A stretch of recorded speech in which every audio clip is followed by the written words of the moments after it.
യുഎഇയിൽ ഈ വർഷം 32,000-ലധികം UAE visa നിയമ ലംഘകരെ പിടികൂടിയതായി അധികൃതർ. പിടിയിലായവരിൽ ഭൂരിഭാഗം പേരെയും നടപടികൾ പൂർത്തിയാക്കി നാടുകടത്തി. നിയമലംഘകരെ കണ്ടുപിടിക്കാനായി പ്രത്യേക ദൗത്യ സംഘങ്ങൾ പ്രവർത്തിക്കുന്നുണ്ടെന്നും അധികൃതർ മുന്നറിയിപ്പ് നൽകി. UAE federal authority for identity, citizenship, customs and port സെക്യൂരിറ്റിയാണ് വിസ നിയമലംഘകരുടെ കണക്കുകൾ പുറത്തുവിട്ടത്. ഈ വർഷം ജനുവരി മുതൽ ജൂൺ വരെ 32,000-ലേറെ നിയമലംഘകരെ പിടികൂടിയതായി അധികൃതർ അറിയിച്ചു. പിടിയിലായവർക്കെതിരെ നിയമ നടപടികൾ സ്വീകരിച്ചു. ഏകദേശം 70% പേരെയും അംഗീകൃത നിയമ നടപടിക്രമങ്ങൾ പൂർത്തിയാക്കിയ ശേഷം നാടുകടത്തി.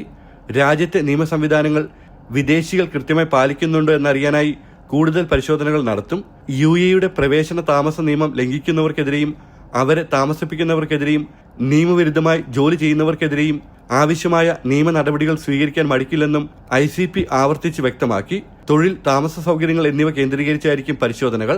നിയമലംഘകർക്ക് രാജ്യം വിടാനും അല്ലാത്തവർക്ക് പുതിയ തൊഴിൽ വിസ എടുത്ത് രാജ്യത്ത് തുടർന്നും ജോലി ചെയ്യാനും സൗകര്യമൊരുക്കുന്നതിന്റെ ഭാഗമായി കഴിഞ്ഞ വർഷം പൊതുമാപ്പ് നടപ്പാക്കിയിരുന്നു. എന്നാൽ വീണ്ടും വിസ നിയമലംഘനങ്ങൾ ഉണ്ടാകുന്നതുകൊണ്ടാണ് അധികൃതർ പരിശോധന കർശനമാക്കിയത്. ജനം, ദുബായ്.